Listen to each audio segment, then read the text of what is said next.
Mingi na balandi ya Jevidi TV bao basabonaka toujours makata chaîne na biso na pesi mino ambote bisika ezwa mibino na pesi mino vraiment ambote belé sans oublier mon papa Gilio bambote bisika ezwa mibino maman Véro bisika ezwa mibino na pesi mino ambote mingi lelo tozo développer terme na biso yo les sacrifices vivants na yambi mosala nzambe premièrement on s'est présenté d'abord avant na présenté invité Nanga, Merdi Vilou, moi Anabino Bolinga Mingi.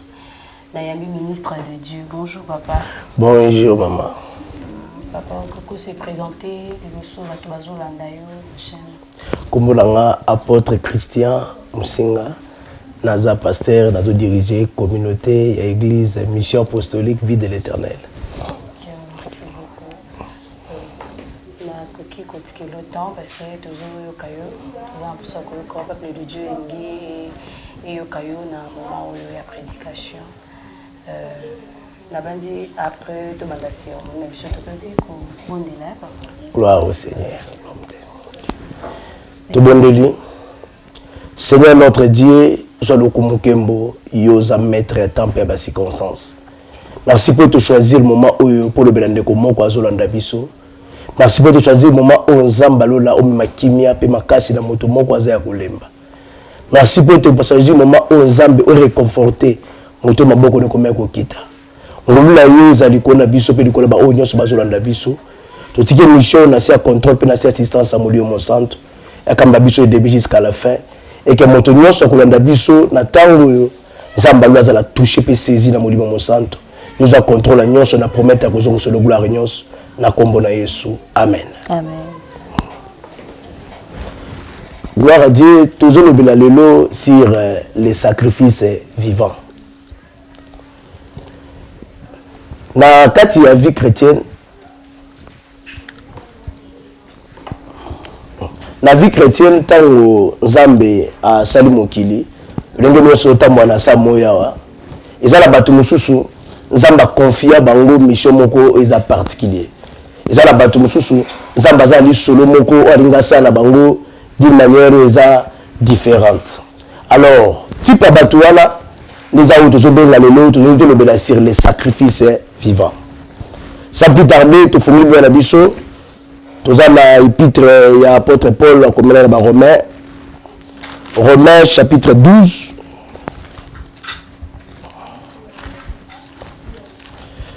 On te fournis bien la Romains chapitre 12.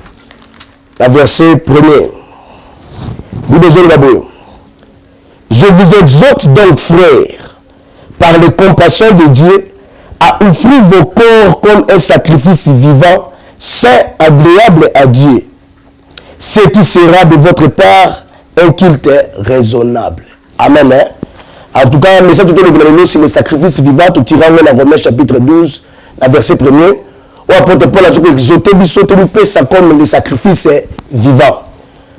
Mais le texte base à laquelle autre fan de Samalelo, le message de la biso, c'est le livre il y a Josué. Josué chapitre 3, je pense que c'est de là que le message de la biso est fan de Samalelo. Mais on a évoqué Romain pour jouer à thème, pour se positionner parce que tout il faut encadrer l'écriture. Amen. Hein? Vous gloire au Seigneur. Josué chapitre 3, à partir du verset 7 jusqu'au verset 17, je lis au nom de Jésus-Christ.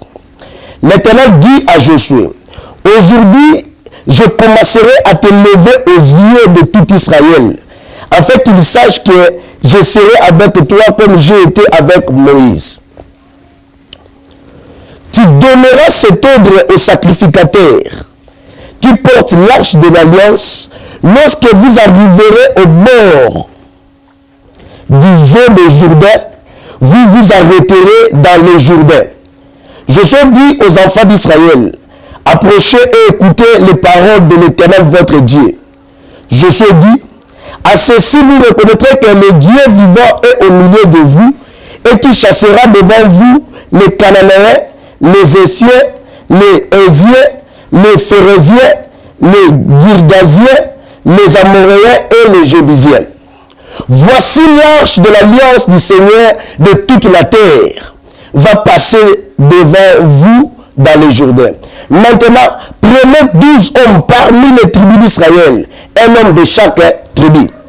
Et dès que les sacrificateurs qui portent l'arche de l'Éternel, les seigneurs de toute la terre, poseront la plante de pied dans les eaux du Jourdain, les eaux du Jourdain seront coupées. Les eaux qui descendent d'en haut et elles s'arrêteront à un morceau. Le peuple est sorti de ses tentes pour passer le Jourdain. Les sacrificateurs qui portaient l'arche de l'alliance marchèrent devant le peuple. Quand les sacrificateurs qui portaient l'arche furent arrivés au Jourdain et que leurs pieds se firent mouillés, soulignés, et que leurs pieds furent mouillés au bord des eaux, les Jourdains regorgent par-dessus toutes ces rives, tout le temps de la moisson. Les eaux qui descendent d'en haut s'arrêtèrent et se levèrent à un morceau. À une très grande distance, près de la ville d'Adam qui est à côté de Tchartam, et celles qui descendaient vers la mer de la plaine, la mer salée, furent complètement coupées. Le peuple passa vis-à-vis de Jéricho. Les sacrificateurs qui portaient l'arche de l'alliance de l'Éternel s'arrêtaient au pied sec, s'arrêtèrent au pied ferme sur le sec, au milieu du Jourdain, pendant que tout Israël passait à sec, jusqu'à ce que toute la nation ait achevé de passer le Jourdain. Chapitre 4, verset 1 à 3, c'est là qu'il a reçu ça. Lorsque toute la nation eut achevé de passer le Jourdain, l'Éternel dit à Josué, prenez 12 hommes parmi le peuple, un homme de chaque tribu, donnez-leur cet ordre. Enlevez d'ici du milieu du Jourdain, de la place où les sacrificateurs se sont arrêtés de pied ferme, 12 pierres que vous emporterez avec vous et que vous déposerez dans le lieu où vous passerez cette nuit. Amen. Gloire à Dieu. Toujours sur le sacrifice vivant. Toujours la Bible solo, il y a Israël, na passage na bango na Jourdain. Moïse a koufi, cette fois-là Josué a joué relève. Et le peuple va se retrouver devant la mer Maya Jourdain pour traverser la terre promise. Jourdain était le obstacle. Et en ce temps-là, Moïse a dit invité. L'Israël a eu expérience. Au Moïse, le passage de la mer rouge. Moïse a utilisé qui bateau, on a appelé ça qui est, a fait la mer rouge, l'Israël est l'équipe. Maintenant, Moïse n'est plus en vie. Moïse a zaté. Moïse décide de Koufi. Maintenant, Josué a tellement à conduire l'Israël. Mais la taille de Josué, c'est que, dans un obstacle, il y a Maï. Maï a Jourdain et Télémé. C'est que ils étaient à Moïse et zaté. Moïse peut à zaté. Mais comment le peuple de ça pour traverser Maï, mer rouge? Josué a été pour concilier Zambé à tous les âmes. Zambé a dit à Josué que même à Katia Libota, l'Oba Israël. Bakokatisa Jourdain. Mais pour bakatisa Jourdain, il faut pas zambanga Zambé, on va zombe ma lâche en Zambé, mon kumba lâche. Bacha bango liboso, ne bango, bakosala liboso ya peuple kino, tant bakochama kolikola mai ekofungwama. Alléluia. Les sacrifices vivants dans zone obela, et ça type ya bateau Zamba poni. Après si bango fardeau. Bam ma présence en Zambé dans leur vie. De sorte que les autres bamon habika mon Zambé. Parce que le premier Zalaki, bah côté la terre promise. Mais pour la côté la terre promise, Zamba le bifo ba zobanganga Zambé. On va être capable de comme malâche. Bien le mozo landangai. Il y a une sorte de vie chrétienne ko futa yo. Il y a une sorte de yeso ebi yeso za pambate. Mukumba oyo zuya ko bondela. Mukumba oyo zuya ko manzam. Na ndioza na responsabilité. Oye ba responsabilité na yo. Et que au travers de toi, Zamba linga fongola nzela ba susu baleka. Obstacle Zalaki Jourdain. Wana tangu wana bazala babwatu te. Bazala bamoya ko traverser te. Mais Zambi na bisika ya bwatu. Zamba to so batumbi mbeka.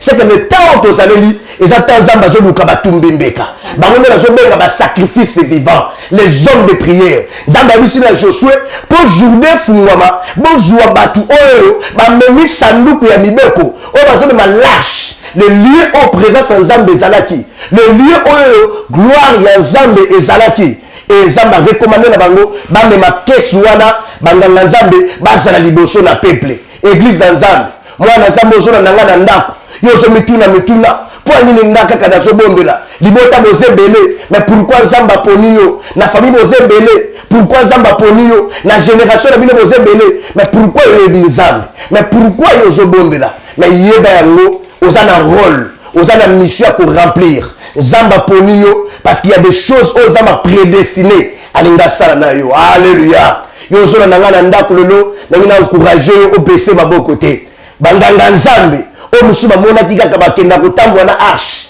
adefa musuba komona bi atala bango kuna punition na bango ba makaka ka l'arche mais le jour là tant obstacle yaki valeur de bango moni samaki il est temps pour toi na bisayo aussi longtemps je tambwa na Nzambe aussi longtemps ozumu kumba parce que n'importe quel on comme ma l'arche pour me ma l'arche en Nzambe il faut la premièrement moi na ya Aaron il faut la moi na oza la ligne batu ba chamo panzi ya ligne batu baza consacré yeba que vie à consécration vie à sanctification oyo poni ya kobanga Nzambe yeba ko futa yo un jour mokilo ko mono pamba lelo oyo tala ya tika na liputa moko tala ya tika na lamba moko eloko ni na zana yango mais quand les obstacles oh ma coquille a montré que ça la té la prière est intervenir ton Dieu aza capable ya ko sala makambo un homme ordinaire a dit que ça l'a ngoté alors pour traverser Jourdain il a fallu que les hommes extraordinaires les hommes consacrés au moment où il y a bonza et pas Nzambe et c'est alors que le Seigneur a levé à Josué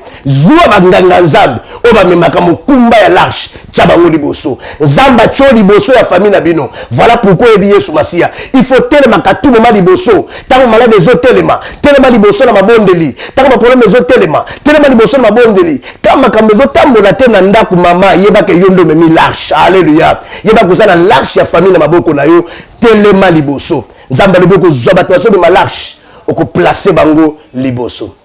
Oh quelle histoire. Alors bien sima na yango peuple mobimba Israël et ko landa na sima. Alléluia. Il y a des vérités na bête la c'était le bien-aimé. Tamusozaki na ndaku okomaki décourager. Olobi nazo sambelo nazo mona. Ni nazo za la kata vie chrétienne. Nzamba lobi zuwa bango tia bango liboso et libota mobisho lobi bezoloba. Tant banganga Nzambe o ba maki large. Tant ba di ko avancer ba comme pembeni ya Jourdain. Tant ma kolona bango et tout Jourdain. Bible lobi Maya Jourdain et bandi ko zonga sima. Maya Jourdain et bandi ko fungwama. Mais na sima na bango tala ba kebele libota molai o zolanda peuple mobimba Israël. Mais banganga Nzambe bango ba telemi liboso obstacle. Yo ke no zoleka.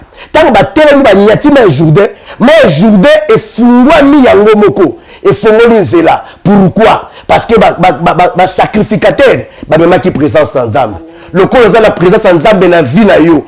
Parce que ni ata makolo. Ata ba lobelo ko tambola kate. Na lobelo ko tambola na kombo na Yesu Masia. Ata ba lobi mboka wana kuna mikolo ba te bazana difficulté. Lobana ba ngana zana fongola. Ngana zana solution. Eza Yesu Masia. Bele bitanga ba chaki makolo na mai efungwa maki. Mai efungwami esalinzela banganga Nzambe baleka. Nga lobelo ko moko bien meko sala o choqué yo.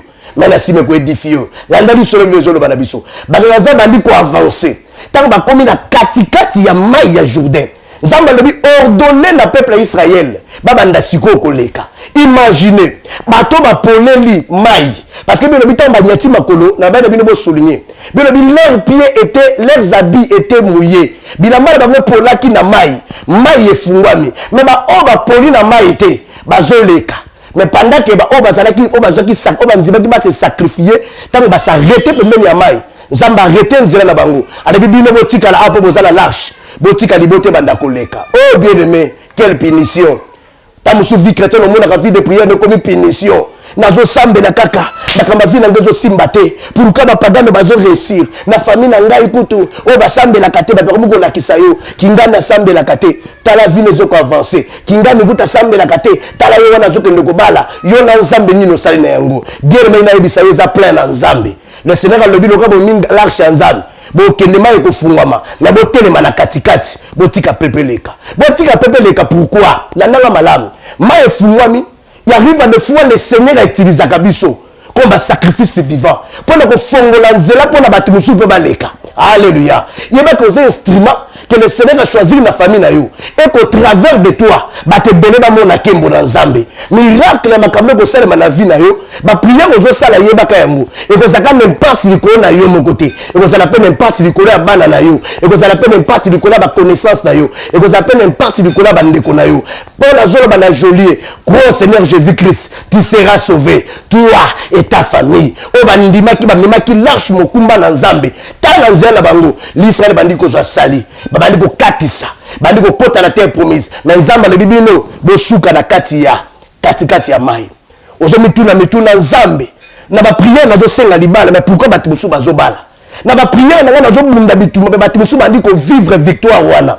bino zo bana biso banganga Nzambe ba fongola ki mai bango moko ba komi na suka e Jourdain te Nzamba le botika peuple eleka yana bisayo bisiko tikali wana komitungisa mate ezaba bongiseli na Nzambe Nzamba yebi kozana fungola lolenge Jourdain fungwami na ba prière na yo yeba ke mai wane ko kangama te soki on comme la terre promise te Nzamba yebi ke le pas peut pouvoir ko fungola mai wana yebi ke soko bimi mai wane ko kangama ba o musu bazana l'archité moi même fungama na vie na bango ezate voilà pourquoi le Seigneur ko permettre na bon Nzambe na ye vie na yo telema na nzela ba prière ba sacrifice na yo pe ba misusu baleka yo zo mo le ko zo bundaka bitumba na zo ko arracher libala na zo ko arracher musala oke na nzela ba prière na yo yo zo bondela mabala omoni leki no moko mopaga na sambe la kate abali yo zo bondela Nzambe fongola misala omoni ndeko na bino moko ta prière kate akomi ko sala e mokilelo ekomi ko chola yo bazolo balobi tala ye abondela kaka pamba elo ni na zala ngoma longa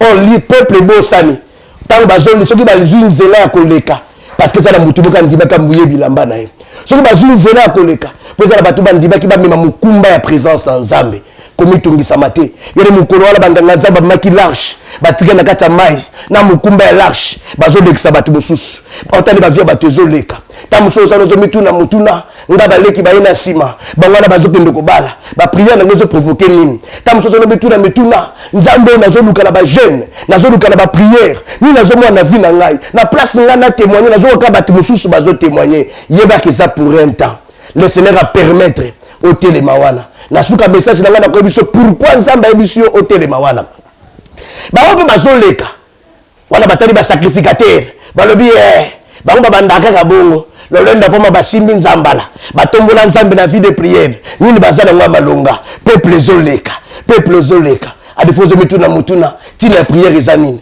pendant que basusu bazolekela ngai tango su ba sacrificateur ba ko poser mituna à quoi sert l'arche automemi mais toujours avancer te to tikali kana kati ya mai boye pendant basusu nzela obiso to fongoli batu musu bazo bénéficier nango parce que Nzamba yebi que sera lekisi yo mai wane ko kangama.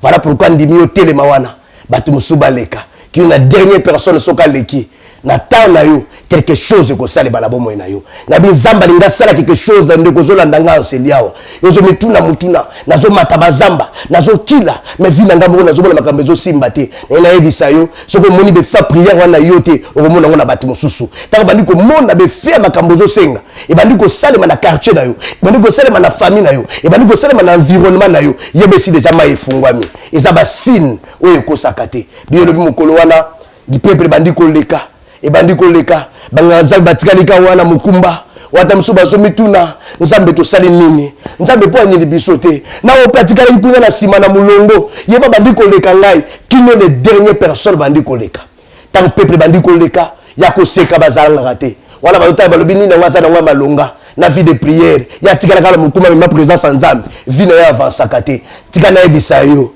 avancement vie na yo ezo dépendre te na obatu bazoloba ils ont dépendre de la circonstance ya batu mais ils ont dépendre na Nzambe.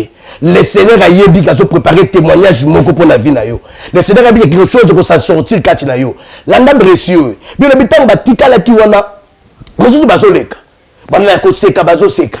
Ya ko chola bazochola. Ya sambelaka. Abota kapete. Ya sambelaka. Bala totala yo. Ya sambelaka. Sala pe totala yo. Ni nozala ngwa malonga. To mona kapete bando d'église, bando de l'église. Et donc Nzamba pesa ko ya malonga. Mais il s'est passé une chose bizoloba. quand le peuple bandi koleka, quand le dernier personne a bandi koleka, c'est alors que le Seigneur a lobi na Josué. Josué, loba na 12 personnes. Na ba famille surtout ba uti koleka awa. Ba pona mutu moko aya azwa mabanga ya makolo. Ya place ba simba ki lâche bazalaki. Église ya Nzambe zolanda nga lelo oyo. Batu ba leka na Jourdain, ba leka mais bazwa place ya makolo na bango te. Mais ba o bandimaki ba fongola mai. O ba mipesa ki vina lokwa ba sacrifice vivant. Quand les autres peuvent baleki, Zamba lobby, ba le ba famille surtout, ba iya na makolo na bango, ba zoma banga wana. Bakendo ko bimana yango. Tana zolo bana libanga, na zolo bana témoignage. Tika batu ba leka. Tika batu ba avancer. Yo tika na Nzambe. Bango ba ko avancer ba ko tika ba trace te. Mais yo za na Nzambe. Na lié ba problème za na yango. Ye ba Nzamba linga sala yo référence. Alinga sala makambo zo lekela mokilo yo. Alinga bandona histoire ba tuso ba yo ki ba ko bosa na yango te. Nzamba le boko loba na Josué. Ba zo mabanga na sia makolo na bango. Mabanga wana ko servir témoignage. Ya ba génération ko ya. O ba lekaki ba tika témoignage te. Na ba telema na Nzambe. O ba fongola mai na Nzambe. Ba tika témoignage. Na prophétiser likono ndeko zo landanga maintenant. Na Nzambe o telemi na ye. O ko tika témoignage. Ba grande chose e ko passer na bomo na yo. Nga na tambo ina na poto. Na tozo mikanda te. Na bondeli pona batu mususu. Ba zo pesa bango mikanda. Ezi na nge telemi sika moko. Na lebo telemi parce que le Dieu de la Bible alinga bimisa témoignage na nzela na yo.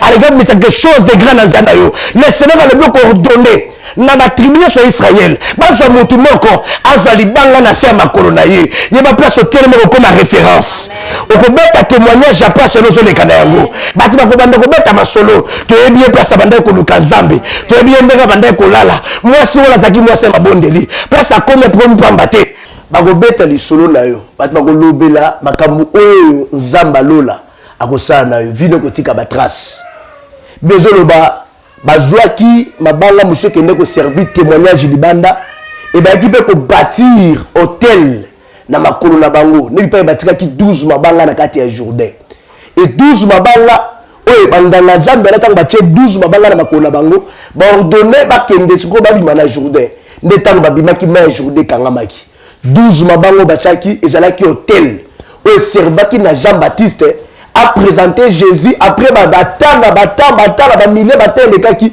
Yesu yaki ko ya wana ne pa maye Yesu yaki baptême Jean-Baptiste a présenté Jésus comme étant l'agneau qui ôte le péché de ce monde kaka na bisika wana Jourdain zala sacrifice vivant le Seigneur a ko sala makambo o lisolo na yango na ba génération future ba ko beta lisolo na yango vie de prière na yo ko futa hôtel misi na famille Nzamba ko lekana sika wana imaginez place batika ki 12 mabanga o bajoke makona bango 12 que servi témoignage 12 etika la ki na kati nde bisika wana nzela Yesu aleka nde bisika wana place Yesu azwa baptême nde bisika wana lo le fungwa Nzamba lobi o azamora na ngai on a pesa ki affection wana Nzamba zolo bena Yesu Masia zala moto o akanga bina Nzambe ba génération ne ko ya ba ko vivre affection ya Nzambe likola vie na bango et la bénédiction de Dieu et ko la famille na bino tika Nzamba lola apambo la bino bipaya sobozali na kombo na Yesu Masia.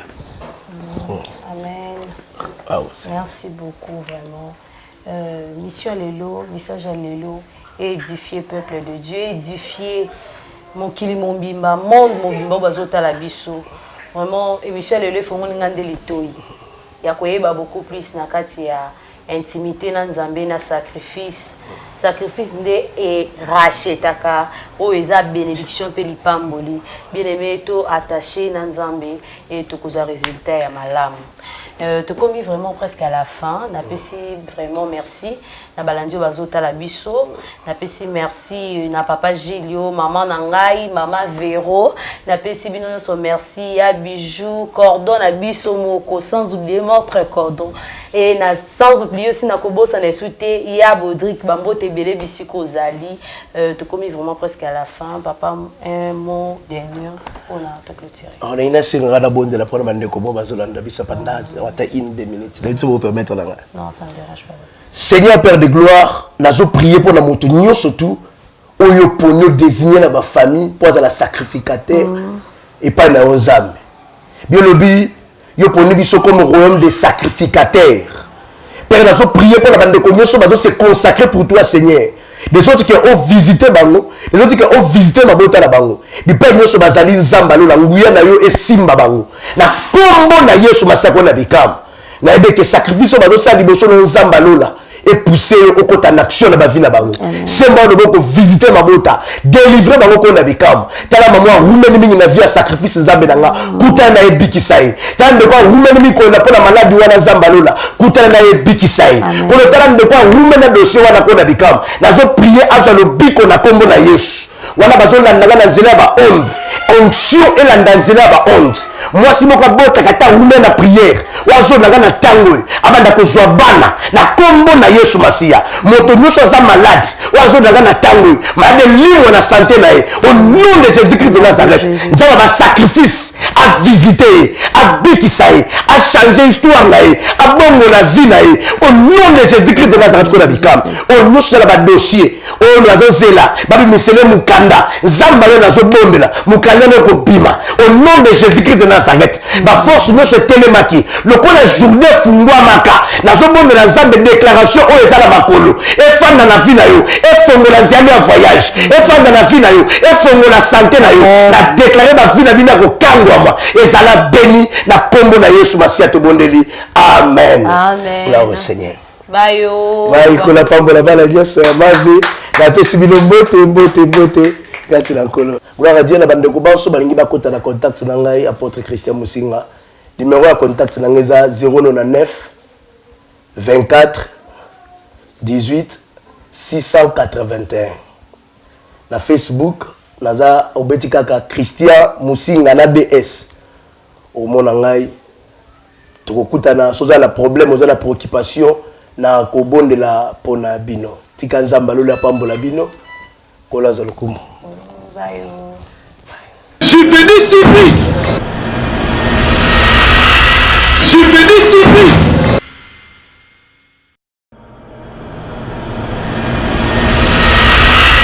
Juveni TV.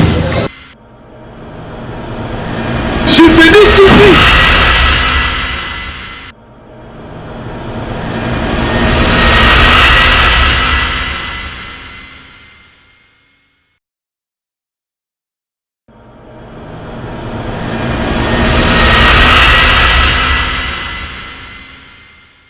Juveni TV.